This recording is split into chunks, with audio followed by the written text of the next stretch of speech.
Bonjour à tous. Alors aujourd'hui, on se retrouve pour un podcast qui parle des troubles du sommeil. Savez-vous qu'en France, les troubles du sommeil touchent plus d'une personne sur trois?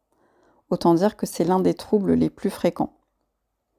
En cause, le stress, les rythmes de vie trop tardifs, la mauvaise alimentation, l'exposition aux écrans, la consommation de stimulants comme le café, le thé, l'alcool, le tabac. Sans parler des troubles ponctuels occasionnés par notamment des douleurs, la prise de certains médicaments, comme la cortisone par exemple, ou encore des situations de vie difficiles, ou un rythme de vie décalé, comme pour le travail de nuit par exemple. Sauf que dormir est un besoin vital. Et le sommeil, la nuit, permet à notre organisme de se nettoyer, de se régénérer, de se réparer. Donc un sommeil en bonne quantité et de bonne qualité nous permet de restaurer nos capacités physiques et intellectuelles. De plus, un bon sommeil a un rôle important aussi dans notre immunité. Donc en hiver tout particulièrement, on veillera à avoir un bon sommeil. Donc aujourd'hui, on va voir ensemble comment on peut faire pour améliorer son sommeil en 3 points. Donc les règles d'hygiène de vie, les choses à favoriser et celles à éviter, les plantes et l'alimentation. Donc, premier point, c'est les règles d'hygiène de vie pour améliorer son sommeil. Donc, en premier lieu, on veillera à gérer son stress. On l'a déjà vu lors d'un précédent podcast sur la gestion du stress, donc je ne vais pas tout vous redire aujourd'hui. Mais bon, en gros, c'est mettre en place des techniques de relaxation dans son quotidien, comme faire des respirations, la cohérence cardiaque notamment, des étirements doux, de la méditation, du yoga, etc. Et la régularité, c'est vraiment la clé. Aucune chance que cela soit bénéfique si vous faites ça une fois dans la semaine. On peut mettre en place un rituel du coucher, comme se faire une infusion, donc peut-être pas le mug d'un demi-litre ou avec des plantes diurétiques si vous ne voulez pas vous lever au milieu de la nuit pour aller faire pipi. On peut tamiser les lumières, prendre un moment pour lire, et de préférence une lecture qui ne demande pas à votre cerveau d'être trop sollicité, ou encore mettre une musique douce et relaxante, etc. Pour un bon sommeil, on fera attention à la qualité de sa literie et à garder sa chambre au frais, 18-19 degrés maximum, car la chaleur n'est pas l'ami du sommeil de bonne qualité. Et puis idéalement, ce serait de dormir dans une chambre bien isolée de la lumière et du bruit. Bon, si vous habitez au-dessus d'un bar ou dans une rue passante, à part déménager et vous mettre des boules quies, j'ai pas trop de solutions pour vous. Mais par contre, on peut peut-être débrancher ce petit appareil électrique qui fait un bruit grésillant et qui perturbe notre sommeil. Sinon, le lit est réservé aux activités nocturnes. Donc non, on ne regarde pas la télé dans son lit, on ne mange pas dans son lit.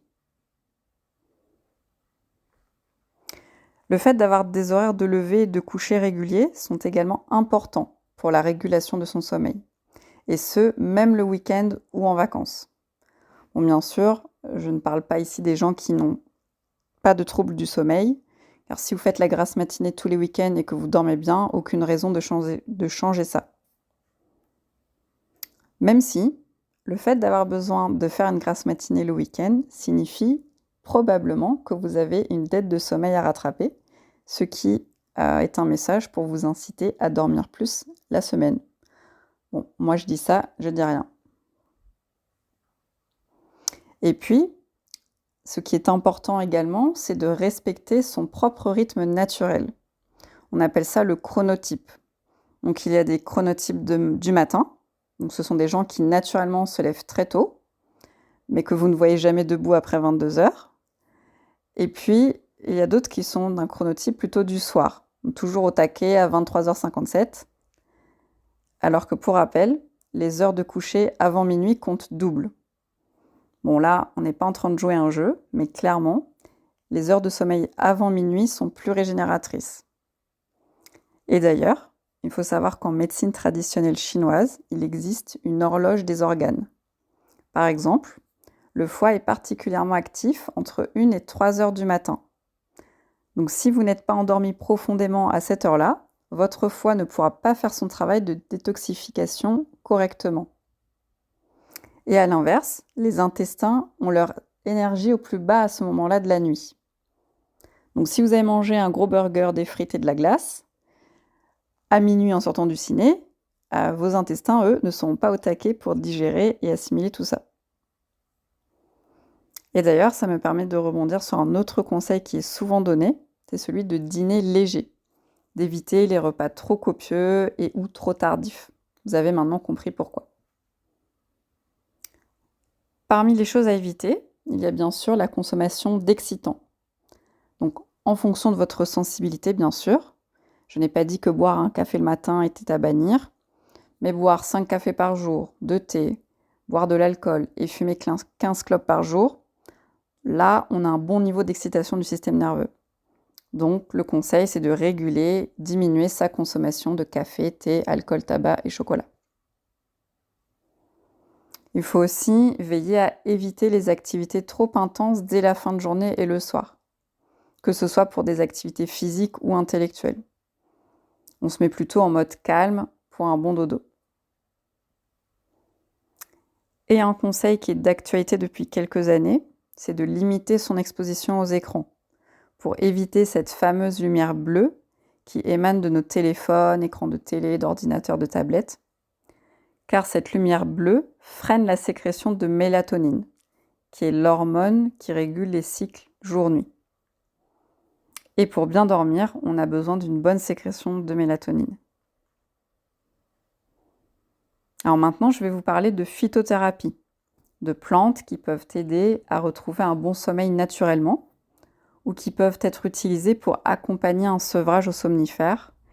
Ce sont des médicaments chimiques qui peuvent avoir des effets secondaires et entraîner des dépendances. D'ailleurs, petite parenthèse justement sur ces somnifères, si vous en prenez depuis des années et que vous souhaitez arrêter, ne les arrêtez surtout pas brusquement. Il est vraiment indispensable de se faire accompagner par son médecin ou son pharmacien. Alors, quelles sont les plantes qui sont efficaces ? On a tout d'abord la passiflore, qui est une très bonne plante sédative, anxiolytique en général.